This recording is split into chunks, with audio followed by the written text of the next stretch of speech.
Good evening, class. Tonight we're going to talk about media relations, or specifically media training. It's something I have a lot of passion for, and really it's my favorite part of public relations and advertising is just what do you do when you're in front of that reporter and you have an opportunity to advocate for your organization. So we've talked about this before. What is news? And basically, it's whatever editors and producers say news is. Um, but usually it has something timely, it's current, has a new trend. It's interesting, it's unusual, it gets people talking, kind of that water cooler story. Has consequence, it'll educate and inform. You should really know your material if you're doing something like that. Proximity, local issues, trends or events, and prominence. It concerns famous people, events, and has already had some media coverage. So really the state of the news industry isn't great. Newspaper readership is declining, media outlets are consolidating, Color and KOZL and KY3 and KSPR are co-owned by two different parent companies. And news departments are cutting staff. You can use this to your advantage by being a source. Set up the interview, the video opportunities, the photo ops, just everything for your organization. So when you make the news work for you, you have to be accessible and approachable, easy to get in touch with, help out reporters, and always, always tell the truth. So what can you control? Well, you can control your website, the news you distribute, public service announcements, internal communications, and message development uh, that you want to get out to the media. What you can't control are the traditional news outlets. Do they cover news? How they cover the news? When they cover the news, right? You may have a great story, but if it's in the evening when it's, a shift change, it may not get covered. Bloggers, it's a new age of citizen journalism. Websites and social media, people can link to anything and post to anything. You can't control rumors, but you can respond to them. So before the media calls your organization, you want to establish a media policy. Who is the gatekeeper for your organization? Who are the spokespeople? Usually the owner and the PR person. And then who's a subject matter expert? If you're going to do the interview, who needs to know if the interview is granted? So you don't have to take every interview, but you do want to be open and accessible. Then make sure that everybody in the organization is on the same page. Like for instance, at OTC, if I was going to do an interview about guns on campus, like I did the other day, I would make sure that the chancellor knew I was going to do that interview. So how do you make news? Well, you need to know your media outlets. Tell the media when you have news, pitch the story through news releases, pitch letters, etc. So now you got the interview.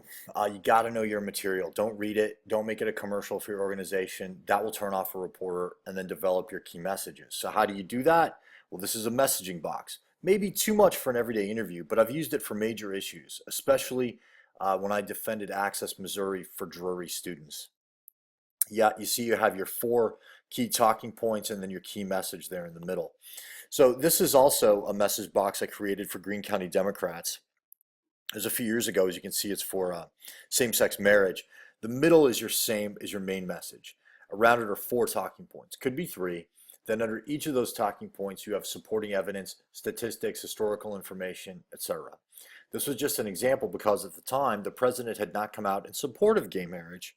Of course, the Supreme Court made that the law of the land. But you could take this a step further and rehearse the 2 or 3 quotes you would like to get in the interview.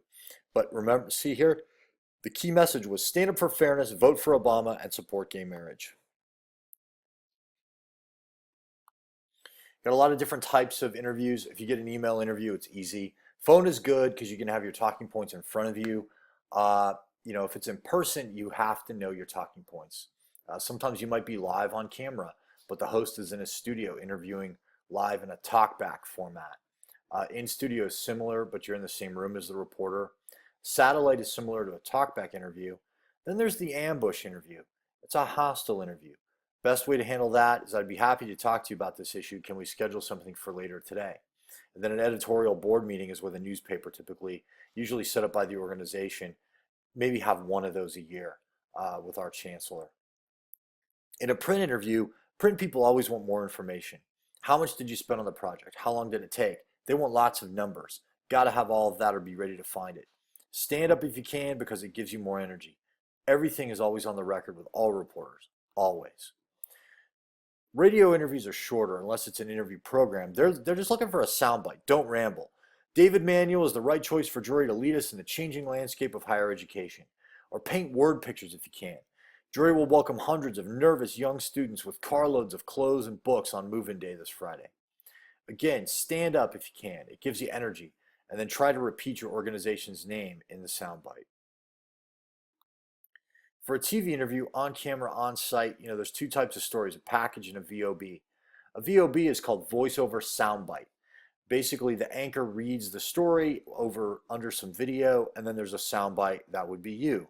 A package is a bigger deal. That's where the reporter typically voices over the whole story and uses several soundbites in the story.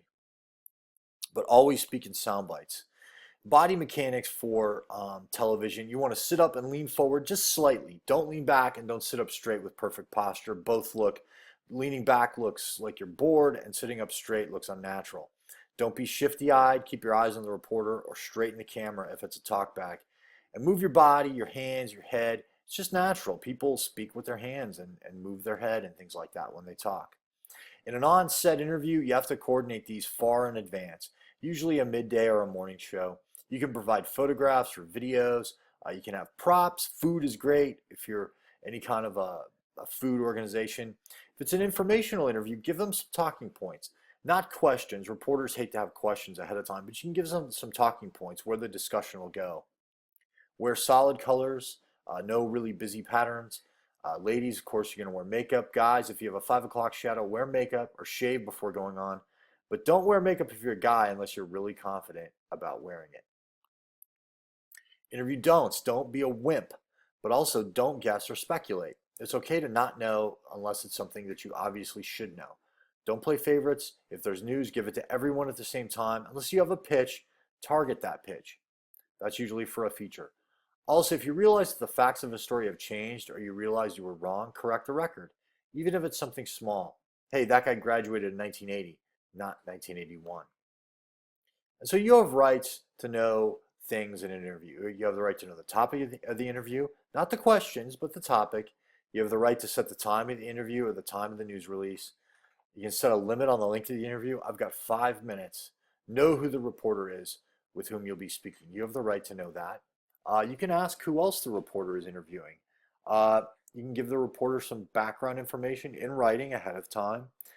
You have the right to prepare and practice. Don't take an interview cold. Even if a reporter is out in the lobby, ask, hey, can I just kind of collect my thoughts and do this interview or 10 or 15 minutes? And you have the right to suggest another source or a better contact. Also, you have the right to decline to be interviewed or not answer questions.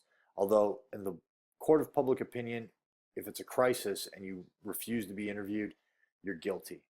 And you do not have to say yes to an interview. The media, though, hates if you don't follow up on a request. Hey, if I get a call for an expert, and even if I don't have somebody, I always call them back. Just call them back. They hate same ideas, the Me Too story pitch. That story is run. You can't expect a media outlet to run a Me Too story. If you get mad, keep your cool. Just don't get mad. And if you're not prepared for an interview, you aren't offering the media anything. Be a source and use the opportunity to advocate for your organization. If you get the hostile question, be honest, stay cool, don't repeat the hostile premise. When did you stop beating your wife? A good response is, a bad response would be, I've never beaten my wife. A good response is, my wife and I have always had a healthy, wonderful relationship. Mark, how can you sleep at night teaching your students how to manipulate the media? Here's a good response. What I love about my job is that I get to teach people how to craft clear messages that communicate information about all kinds of organizations, from business to nonprofits. You can even ask for a question to be rephrased. You can correct misstatements. I've got to ask you about the quad. There's a ton of underage drinking the jury looks the other way on. I can assure you that no one is allowed or encouraged to break the law at Drury University. I corrected a misstatement. Hostile question. Also, take control of the question. You can't control the interview. You can only control the answers. Know your message points and consider those your home base.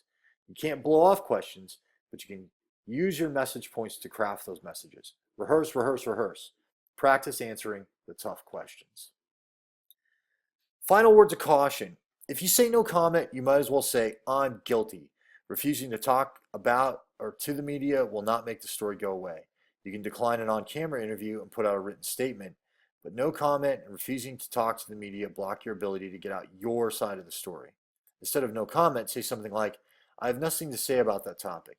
That's a good one if we're asked about another higher ed institution. Or you would say it would be inappropriate to reveal private matters between an employer and employee. This is a personnel issue. And finally, remember, never pick a fight with anyone who buys their ink by the barrel and newsprint by the ton. That was Mark Twain. Thanks a lot for listening. This was about media relations and media training, and here is a list of my sources. Have a good night.